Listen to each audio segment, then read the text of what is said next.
Hey everybody, welcome to Pop Culture Philosophers. It's Monday, that means it's Movie Monday. Today we're talking about Thor.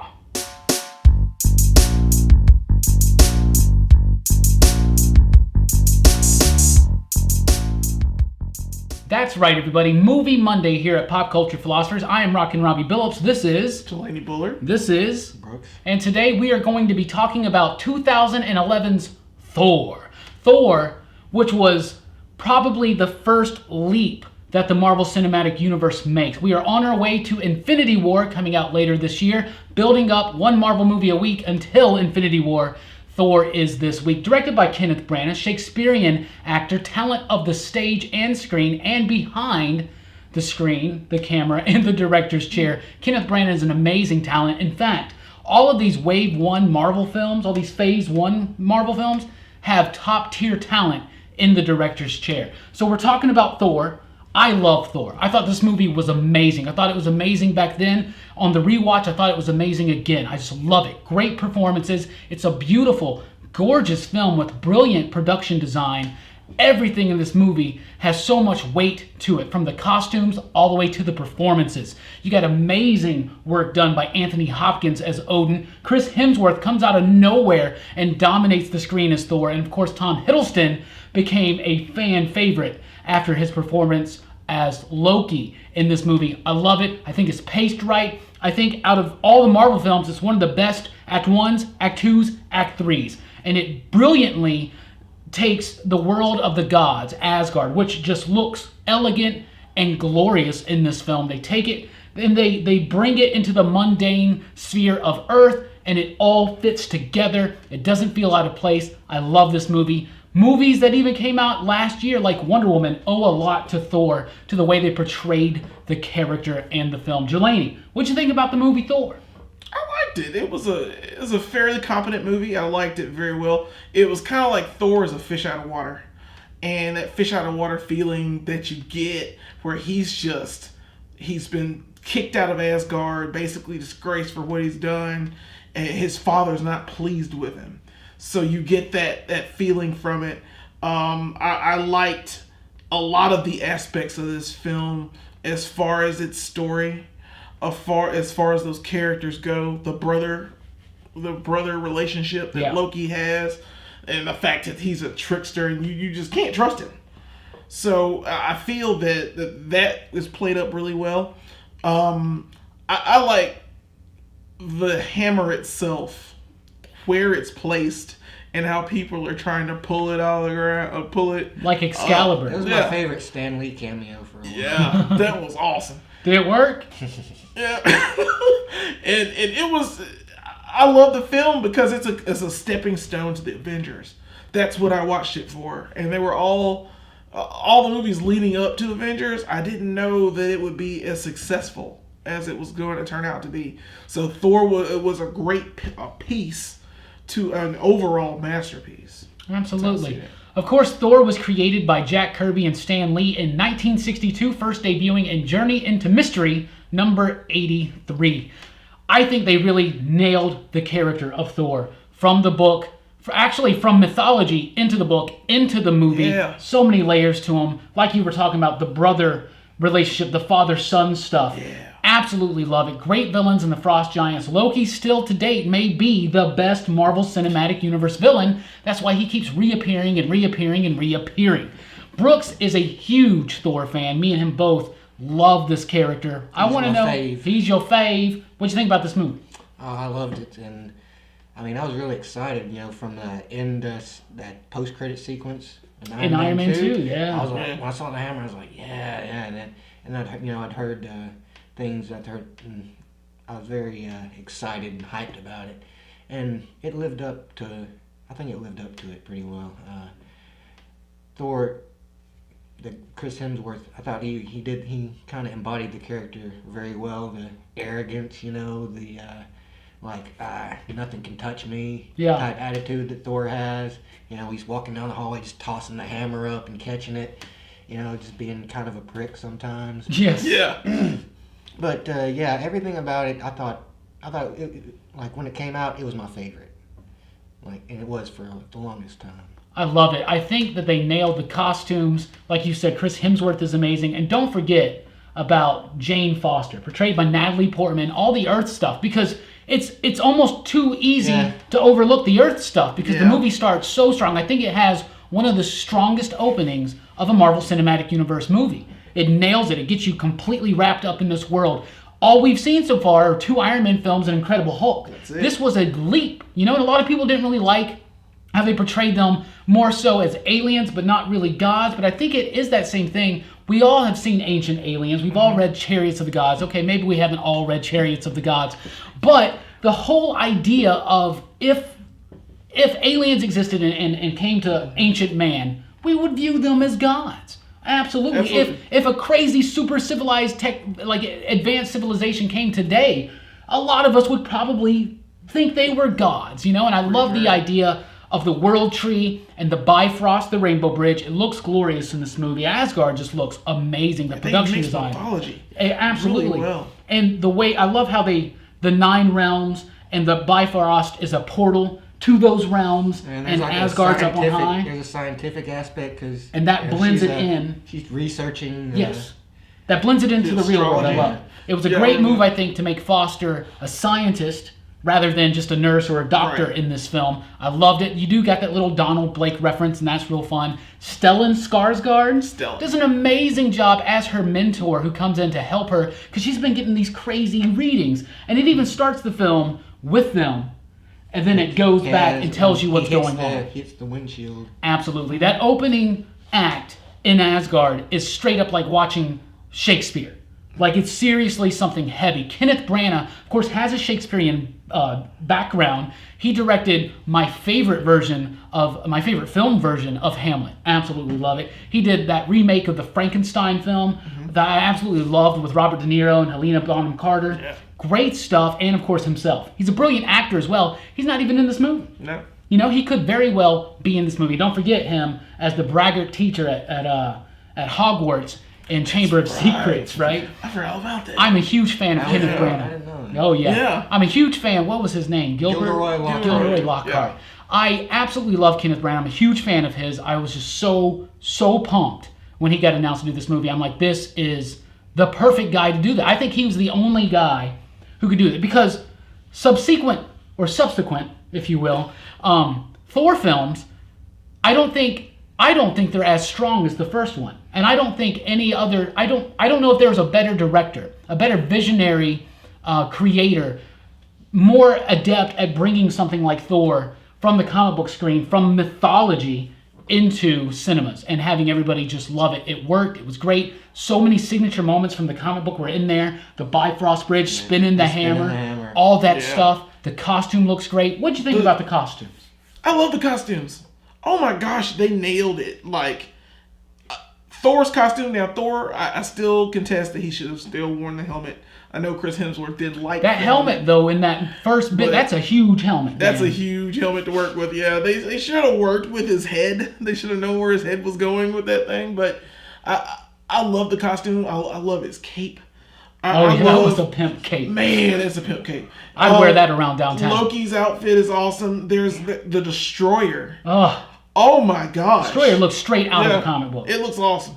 So, I mean, they did well with what they had, and they went, like, the CG, it still holds up.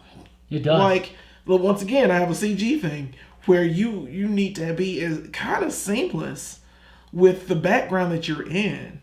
And they do a really good job, especially with the Rainbow Bridge, and then that final battle, and you get on that bridge and you see it crumble and all those pieces, and it looks awesome. It looks amazing. So I love the costumes. I love the look of the film. Yeah. I like pretty much everything. There are no really, real problems with the film for me. It is absolutely a gorgeous film, all the way from the set design, which is so elegant, spacious, regal, those giant stairs leading up to Odin's throne, that whole Asgard, the observatory, the little spot where Heimdall stands. Idris Elba taking a very small minor role and making mountains out of it. Absolutely, just such a brilliant performance from everybody in this movie. What did you think about the costumes, Brooks, and how it looks? Well, I thought it was very close to the classic Thor costume that he's always had. Yeah. And then they gave him the chainmail, which was a recent the chainmail which he was wearing at the time, which was really cool. Like, I mean, especially when he raises the hammer up and the mail starts coming onto his arms. Oh man, yeah, that was really neat. God. Yeah, I think it's probably as far as cinematic costume, it's probably the closest to the comic. Yes. Yeah. I was very, very worried about this film as far as costume design was going to go. When they first announced this film, I'm like, how are they going to do this? I'm worried that they're not going to think that the comic book costume will work, but it absolutely does. And even when they go into the real world, they stick out. They really do. But it still fits in and it works. The costumes, the actors themselves say that the costumes were so heavy and so just stiff and metallic and just stern that they had no choice but to act like gods. Right? Volstagg, Fandral, Hogan, the Warriors 3, you got Sif, Jamie Alexander, who should have played Wonder Woman, doing an amazing job as supporting characters, building that friendship with Thor, getting to know Thor. This is a story of redemption. It's about this cocky, arrogant, would-be king who's not quite ready to take over the throne. But the real oomph in this story to me is the Odin, Thor, Loki dynamic, that whole familial thing there. Let's talk real quick about Loki. I would still say that right now he's the best villain the MCU has, period. I mean, we still got Thanos coming up, so we shall see what happens. We still got Michael Jordan. That's right. Yeah, coming up in Black Panther, so we shall see what exactly happens. But, man, it's hard to top Loki because you see his journey from Thor's brother and Odin's son to being hurt, finding out about his past. By the way, the Frost Giants are so... LaFay is so scary. And if you watch any interviews, the guy that plays LaFay, and his name escapes me right now, you would not think that was him. Not just because of the makeup, but his voice is different, and he's like British or something like that. And he seems like such a nice, friendly, funny guy. And LaFay is the most threatening, evil. His eyes and just you shall have what you want. And the Frost Giants are amazing. I love that opening scene. Thor, Chris Hemsworth does such a great job of capturing the weight of Thor and the humor and the lightness of the character as well, that arrogance or whatever. He's so serious and brash, though. Yes. When he goes into the fish out of water thing, like I said before, when he goes to Earth. That's great stuff. And he's just lost that way. I love that character, the way they portrayed him that way. Tom Hiddleston came out of nowhere. Apparently he had worked on stage with even Kenneth Branagh. Branagh was a fan of his work. Who's not a fan of Kenneth Branagh in that cast? Hardly anybody. It's the reason Anthony Hopkins came to do Odin. He says in an interview that he thought he was maybe done with acting, that there wasn't really anything left for him to do. Kenneth Branagh gave him this amazing chance to play the all-father. Not just a fatherly figure, the all-fatherly figure. And I think he just blows away. Hiddleston just nailed Loki, though. You can see his heart break. You can see his identity just shatter and the way it affects him. Oh, what do you think about Loki in this film and Hiddleston's performance?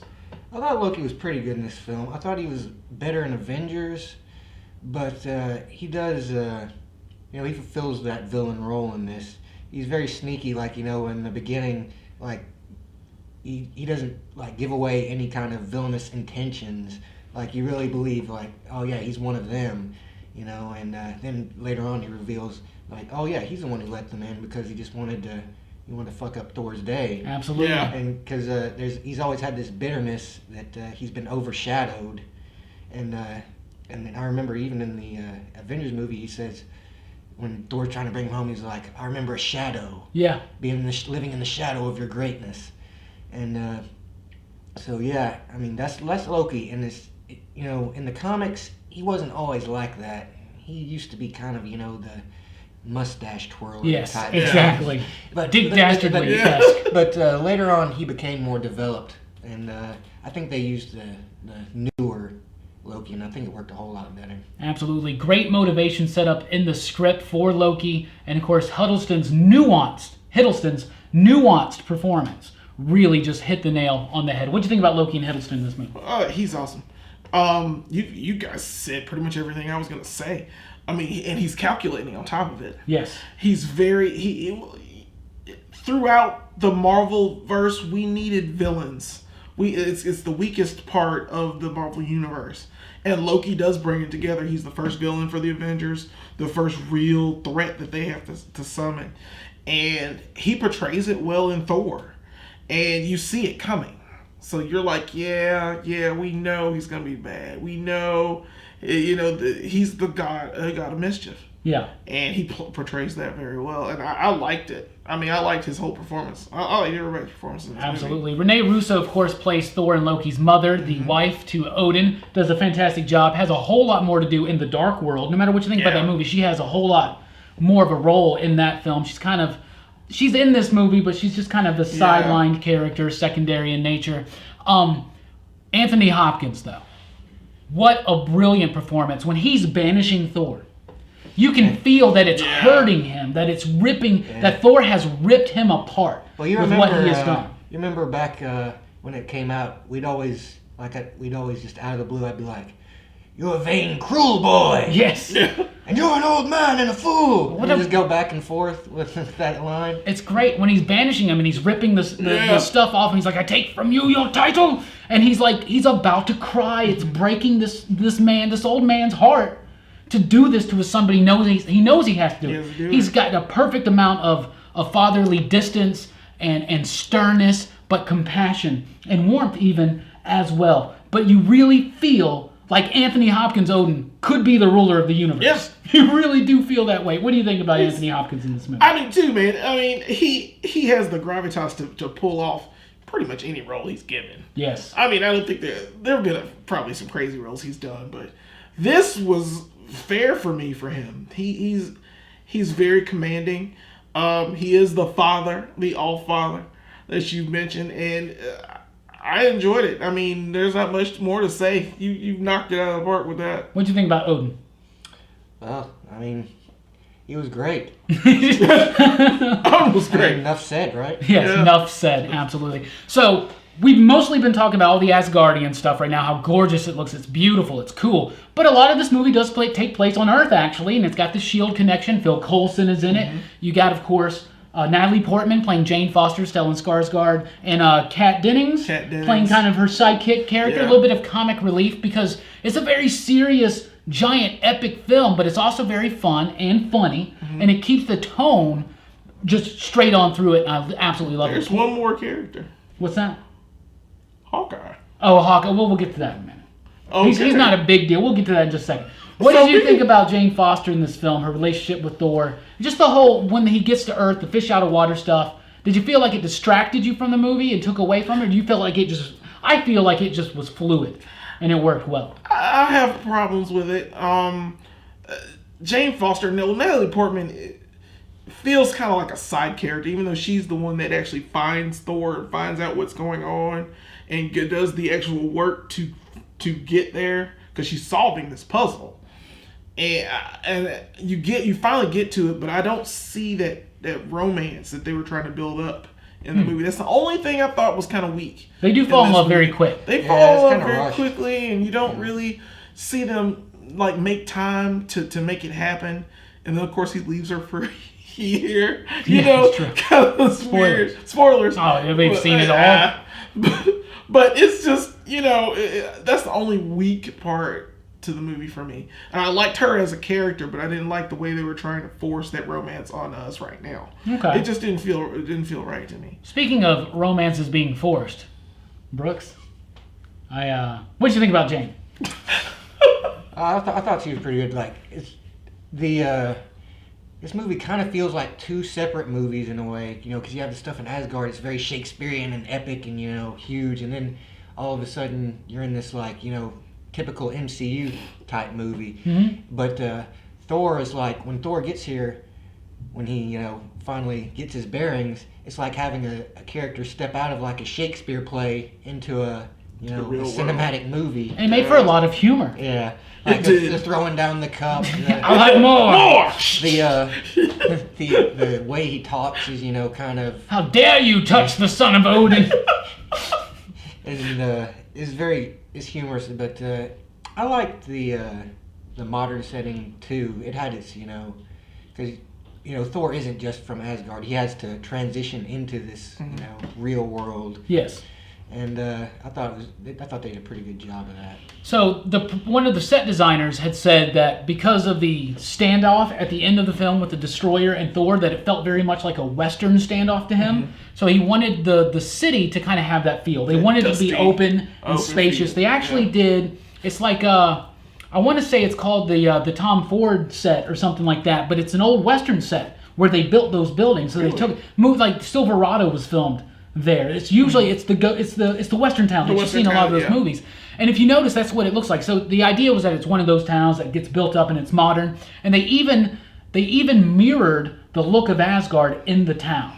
So like Asgard's got that big tower, that's the palace, and it comes all the way out to the portal. So the portal lands in the middle of the desert out there, and it goes to the town start making this like path to this one central part, and that's where the lab is, and it's got the thing on top of the roof, and it's supposed to kind of mirror that just a little bit. Because I think one of the biggest challenges in this movie is to do this giant epic god space story and then bring it into the MCU and make it fit with Agent Coulson and make this character believable to be standing next to Iron Man stuff. And I think they do. They do it really, really well. I love it. Natalie Portman, I thought, did a great job in this movie. She had more layers as a character than Jane Foster has in a lot of comic books to me. Well, because back in the day especially, she was just all like, oh, so dreamy. She was the damsel. Yeah. And I'm glad they got... I'm glad they didn't really do the Donald Blake thing. Yeah. They just kind of, me too. Because they haven't really been using Donald Blake stuff in a very, very long time. I think it's almost an outdated concept now. You already have a Hulk character. Yeah, you already have two people. That. Yeah, you're not gonna do that. So you don't really need that. But it was nice that that she gave him like they called him Don, and that was great. So the moment when he gets captured and Stellan Skarsgård has to go and like find him, that's one of my favorite moments. Is when they're at the bar and they're drinking, and he's like, because they have the deal. He's like, I got you out, and you're going to leave Jane alone because you're crazy. Because this dude's just like, this guy's crazy. He thinks he's like the god of thunder. And of course, he's not going to believe it. Skarsgård is amazing in that scene. They go there, and he's like, all right, 2 Boilermakers. And they start drinking, and he sees that Thor's drinking it faster, so he has to catch him. Next thing you know, he's like all like completely trashed. I love that bit. Love the humor. The Kat Dennings character, she's really funny in the movie. It's got some great one-liners, I thought. Yeah. What did you think about that big finish with the Destroyer? Because obviously Loki takes over, Odin falls into the Odin sleep, and that moment when Odin's like, I was so worried. Yeah. I was so worried for Odin. I was like, no. Is he gonna die? Oh, but it was great. Yeah. And now Loki's on the throne, sends the Destroyer after Thor. What do you think about that bit?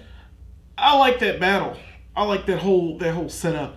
And back then, I have to look at it from that standpoint that, nowadays you get the CGI trash can monster all the time. And this didn't feel like that to me. Mm-hmm. Like the Destroyer, he was kind of generic in parts, but he was menacing. It was a menacing machine that was bent on killing Thor, and it almost killed him. And it was amazing. So I liked that whole fight scene. I liked that town, the way that town was, and how this story picks up in future movies about how a god came down and tried to stop the world. We couldn't do anything about it. Yeah, and that they were referencing this town and that fight with the Destroyer. So I really enjoyed it. Yeah, I love that bit too when Coulson's like, they're like, "What is this? One of Stark's?" He's like, "I don't know. Guy never tells me nothing." He's like, "You are using unregistered weapons technology." That's a great bit. What'd you think about that final standoff between Destroyer and Thor? I thought it was and of course the Warriors 3 and 6. Yeah. And 6, it was kind of Thor's Jesus moment in a way, It's the moment where he had to, realize that he had to step up and make the sacrifice, even though he didn't have power. He's like, you want me? Here I am. Just go ahead and take me. Right. And then, he becomes worthy through that, willingness to sacrifice himself. Mm-hmm. And, the Destroyer is a big deal, and it's a very powerful thing if you've read the comics. So, like, if you know about the Destroyer, you're like, for him to have actually stood up against that, that was very brave of him. Absolutely. That sacrificial element is perfect. I love it. Mm-hmm. The only problem I have with this movie a little bit, at the time especially, but I've gotten over it because of the sacrificial element. But the idea that the whole time when he finally gets to the hammer and he's trying to lift it and he can't. And Hemsworth does a great job of just being like, I can't lift it. I'm not good enough. it almost feels a little silly that they build up so much as to who can lift this, and then it just flies to him after he dies. But of course, it's right after his sacrifice. Right. It brings him back. Like, it is a great moment in the screen. I love that whole bit when everybody's trying to lift it. And, you were talking about the Stan Lee cameo. J. Michael Straczynski is in the movie as well, too. J. Michael Straczynski is the dude who first finds it and tries to lift it, and he goes, huh, because he can't get it out, right? He also helped the plot and story in this film, and a lot of it is kind of based on some of his work from the Thor comic, So I think that stuff was great.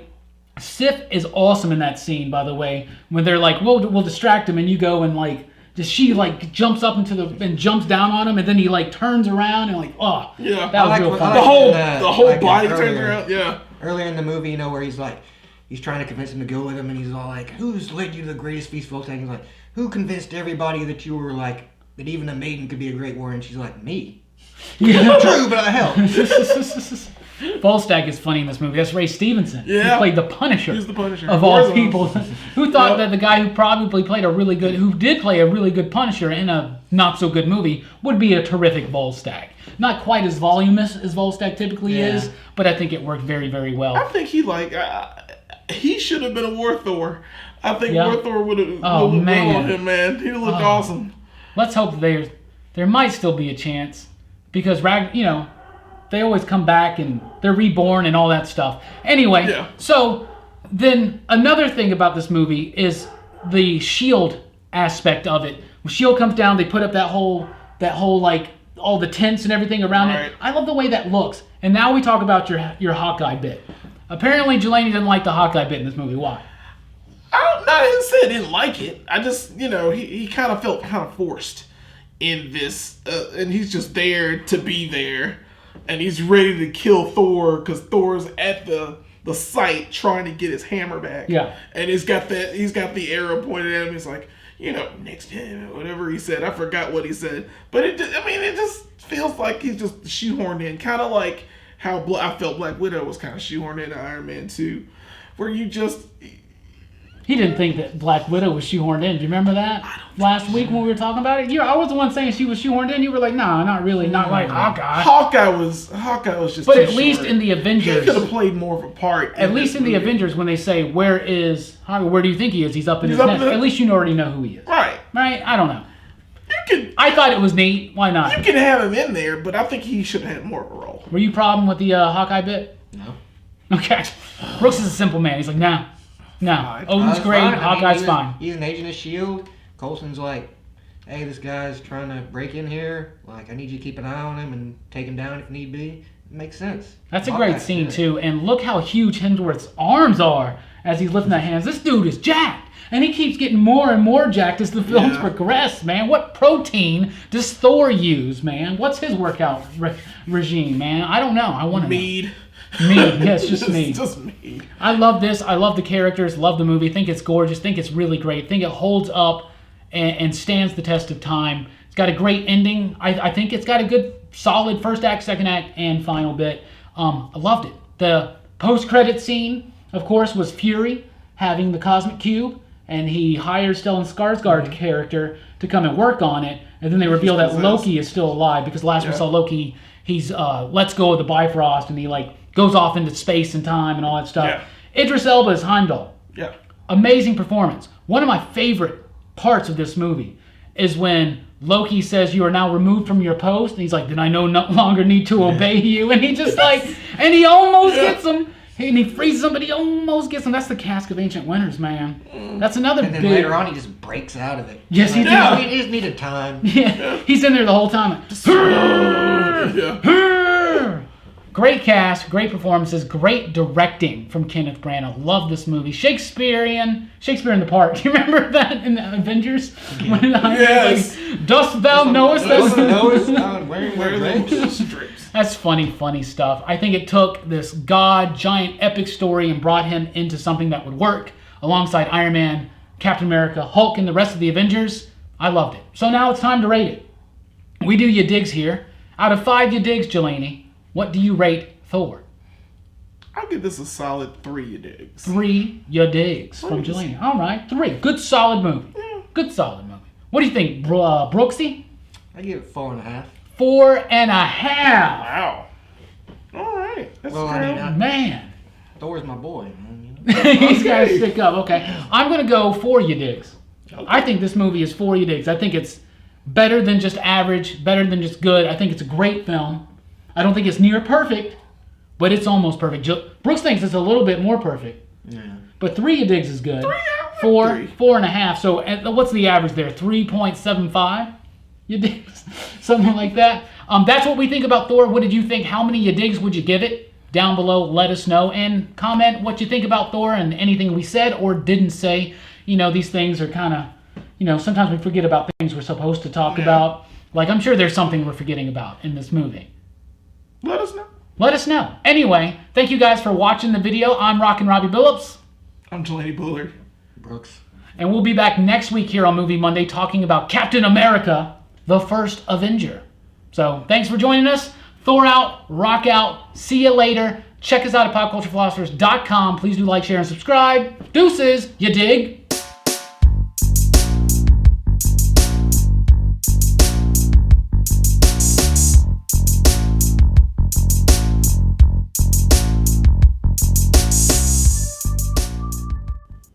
Dost thou dig? Your vain, cruel audience.